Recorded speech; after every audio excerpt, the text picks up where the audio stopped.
دل میں ایک سوال ہے، کیا اس بار بھی رمضان بس کچن، تھکن اور ذمہ داریوں میں گزر جائے گا؟ کیا اس بار بھی افطار بناتے بناتے اذان ہو جائے گی اور سجدے خالی رہ جائیں گے؟ یا اس بار کچھ بدل سکتا ہے؟ یہ بیان ہر اس مسلم ماں کے لیے ہے جو جوائنٹ فیملی میں رہتی ہے، جو بیوی بھی ہے، بہو بھی ہے، ماں بھی ہے اور بندہ خدا بھی ہے، مگر رمضان آتے ہی وہ خود کو سب سے آخر میں رکھ دیتی ہے۔ آج ہم صرف جذباتی باتیں نہیں کریں گے، ہم ایک مکمل رمضان سسٹم بنائیں گے، ایسا سسٹم جو ایمان بھی بچائے اور برن آؤٹ بھی روکے۔ ایک کہانی تاکہ تم خود کو پہچان سکو۔ یہ کہانی ہے عائشہ کی۔ عائشہ 27 سال کی ہے، ایک بیٹی کی ماں ہے، جوائنٹ فیملی میں رہتی ہے۔ سسرال میں لوگ اچھے ہیں مگر توقعات بہت ہے۔ پچھلا رمضان عائشہ کے لیے روحانیت نہیں، بس تھکن تھا۔ سحری بنائی، بچوں کو سنبھالا، دوپہر میں سو نہ سکی، شام تک افطاری کی تیاری، اور جب تراویح کا وقت آیا وہ صرف بستر پر گر گئی۔ اس نے خود سے کہا، یا اللہ، میں بری نہیں ہوں، بس تھک گئی ہوں۔ اس رات وہ روئی کیونکہ اسے لگا وہ اللہ کے قریب نہیں جا رہی بلکہ دور ہو رہی ہے۔ اصل مسئلہ کیا ہے؟ اسلام نے ماں کو عبادت سے نہیں روکا، مگر ہم نے خود کو روک لیا ہے۔ ہم نے سمجھ لیا کہ عبادت صرف جائے نماز پر ہوتی ہے، حالانکہ رسول اللہ صلی اللہ علیہ وسلم نے فرمایا، تمہاری نیت تمہارے عمل کو عبادت بنا دیتی ہے۔ کچن میں بھی عبادت ہو سکتی ہے، بچوں کو سنبھالنا بھی صدقہ ہے، مگر اگر نیت ہو، سسٹم ہو اور توازن ہو۔ اسلامی سائیکالوجی بتاتی ہے ماں کیوں تھک جاتی ہے۔ رمضان میں مسلم ماؤں پر 3 دباؤ ہوتے ہیں: جسمانی تھکن، جذباتی دباؤ اور روحانی گلٹ۔ یہ تینوں مل کر ایمان کو کمزور کرتے ہیں، اور شیطان یہی چاہتا ہے، وہ تمہیں گناہ سے نہیں مایوسی سے ہراتا ہے۔ قرآن کہتا ہے، اللہ کی رحمت سے نا امید نہ ہو۔ اس بیان کا مقصد یہ ہے کہ ہم ایک ایسا رمضان پلان بنائیں گے جو تمہیں روحانی طور پر مضبوط کرے، تمہیں جذباتی طور پر متوازن رکھے، تمہیں جسمانی طور پر نہ توڑے۔ یہ صرف نصیحت نہیں، یہ ایک مکمل روٹین ہے جو سنت، نفسیات اور حقیقی زندگی پر مبنی ہے۔ اسٹیپ 1، نیت کی درستگی۔ رمضان کی تیاری کھانے سے نہیں، نیت سے شروع ہوتی ہے۔ ہر صبح کہو، یا اللہ، آج کا ہر کام تیری رضا کے لیے ہے۔ نبی صلی اللہ علیہ وسلم نے فرمایا، اعمال کا دار و مدار نیتوں پر ہے۔ جب تم افطار بناؤ تو کہو، یا اللہ، یہ تیرے بندوں کے لیے ہے، وہی کام عبادت بن جائے گا۔ اسٹیپ 2، حقیقت پسندانہ رمضان روٹین۔ تم فرشتہ نہیں ہو، تم انسان ہو، اس لیے روٹین بھی انسان والی ہونی چاہیے، نہ کہ انسٹاگرام والی۔ رسول اللہ صلی اللہ علیہ وسلم کا رمضان سادہ تھا، کم کھانا، زیادہ ذکر اور توازن۔ اس بار عائشہ نے فیصلہ کیا، وہ کامل نہیں بنے گی، بس مستقل بنے گی۔ اس نے ایک سادہ روٹین بنایا، اور پہلی بار اسے رمضان بوجھ نہیں لگا بلکہ سکون لگا۔ عائشہ نے اس رمضان سے پہلے ایک سچ مان لیا، وہ سب کچھ اکیلے نہیں کر سکتی، اور اسلام نے اسے سب کچھ اکیلے کرنے کا حکم بھی نہیں دیا۔ ہم نے دین کو مشکل بنا لیا، جبکہ اللہ نے اسے آسان بنایا ہے۔ قرآن کہتا ہے، اللہ تم پر آسانی چاہتا ہے، سختی نہیں۔ تو پہلا اصول، رمضان کو مقابلہ نہ بناؤ، رمضان کو تعلق بناؤ۔ Step 3، joint family reality check. Joint family میں رہنے والی ماں کے لیے سب سے بڑا امتحان عبادت نہیں، توقعات ہے۔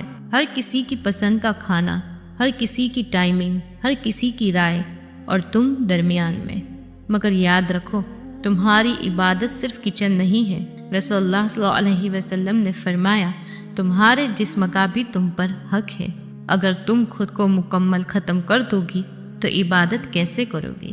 اسلام نے توازن سکھایا ہے۔ رمضان میں سب سے زیادہ ثواب صبر پر ہے، مگر صبر کا مطلب یہ نہیں کہ تم اندر ہی اندر جلدی رہو۔ صبر کا مطلب ہے رد عمل کو کنٹرول کرنا۔ نبی صلی اللہ علیہ وسلم نے فرمایا، طاقتور وہ نہیں جو کشتی میں جیتے، طاقتور وہ ہے جو غصے میں خود کو روک لے۔ جب سانس کوئی بات کہے، جب کام زیادہ ہو، جب جسم تھکا ہو، تب شیطان تمہیں اکساتا ہے کہ تم بول دو، کہ تم ٹوٹ جاؤ، مگر وہ لمحہ ثواب کا خزانہ ہوتا ہے۔ اسٹیپ 4، کچن عبادت سسٹم۔ عائشہ نے اس بار افطار مینو کم کر دیا۔ کیوں؟ کیونکہ سنت سادہ ہے۔ رسول اللہ صلی اللہ علیہ وسلم افطار کھجور اور پانی سے کرتے تھے، اور ہم 10 ڈشز، 20 آئٹمز، اور پھر شکایت، عبادت کا وقت نہیں ملا۔ حل کیا ہے؟ افطار کو عبادت دوست بناؤ۔ 3 آئٹم کافی ہے، باقی دنوں میں خاص بنا لو۔ ہر دن دعوت نہیں ہوتی، مدرہڈ ہے عبادت۔ بچے اگر شور کرے تو سمجھو یہ بھی امتحان ہے۔ نبی صلی اللہ علیہ وسلم نماز میں تھے اور ان کی نوازی پیٹھ پر چڑھ گئی۔ آپ صلی اللہ علیہ وسلم نے نماز لمبی کر دی تاکہ بچے گر نہ جائے۔ یہ ہے اسلام۔ بچے رکاوٹ نہیں، ثواب ہے۔ ڈیلی رمضان روٹین پریکٹیکل۔ اب آتے ہیں اصل روٹین پر۔ یہ روٹین مکمل حقیقت پر مبنی ہے۔ سحری سے پہلے 15 منٹ پہلے اٹھو، 2 رکعت تہجد، صرف 2۔ اللہ کو مقدار نہیں، اخلاص چاہیے۔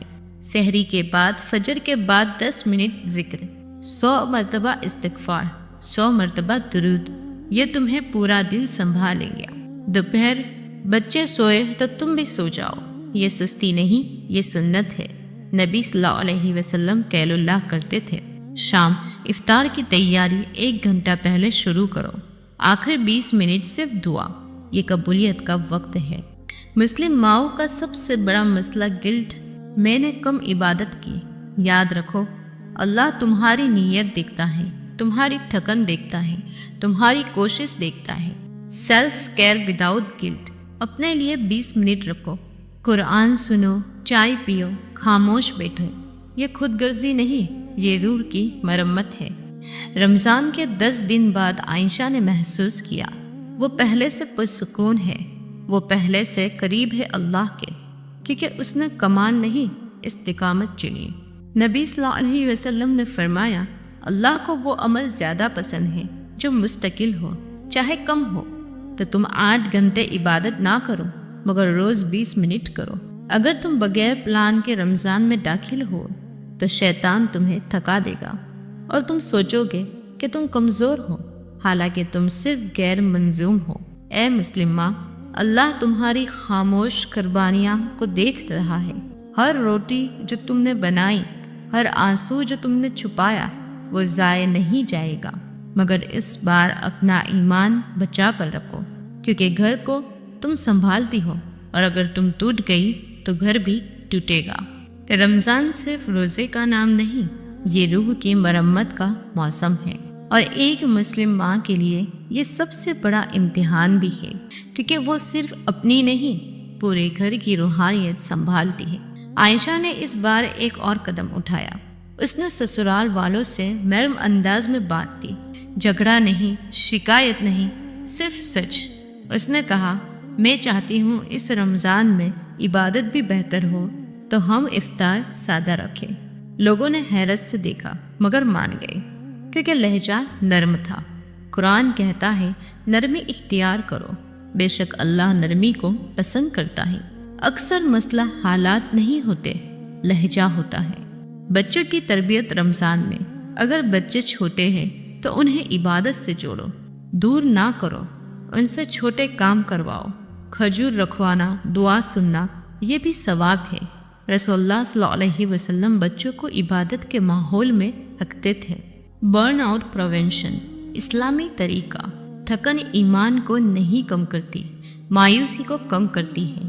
جب تم خود سے کہتی ہو میں کچھ نہیں کر پا رہی، تب شیطان جیتتا ہے، بلکہ کہو میں جتنا کر سکتی ہوں اتنا اللہ کے لیے کافی ہے۔ روحانی سیلف کیئر، ہر دن 15 منٹ صرف اپنے رب کے ساتھ، کوئی فون نہیں، کوئی کام نہیں، صرف دعا، یہ تمہیں ٹوٹنے نہیں دے گا۔ عائشہ کا آخری عشرہ، رمضان کے آخری عشرے میں عائشہ نے پہلی بار سکون محسوس کیا۔ اس نے کم کیا مگر مسلسل کیا۔ اس نے کامل بننے کی کوشش نہیں کی، بلکہ سچی بن گئی۔ اور یہی راز ہے۔ رمضان تمہیں تھکانے نہیں آیا، تمہیں بدلنے آیا ہے۔ تم گھر سنبھالتی ہو مگر اللہ تمہیں سنبھالتا ہے۔ اگر تم نے اس رمضان میں صرف یہ 3 کام کر لیے، نیت درست، روٹین سادہ، عبادت مستقل، تو تم کامیاب ہو۔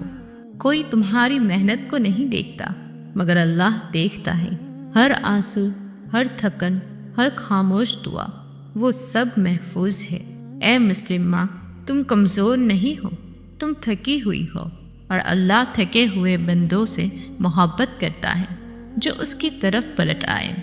یا اللہ ہر مسلم ماں کو طاقت دے، اس کے گھر میں سکون دے، اس کے رمضان کو قبول فرما، اس کی تھکن کو صدقہ بنا دے، اور اس کے گھر کو جنت کا ٹکڑا بنا دے۔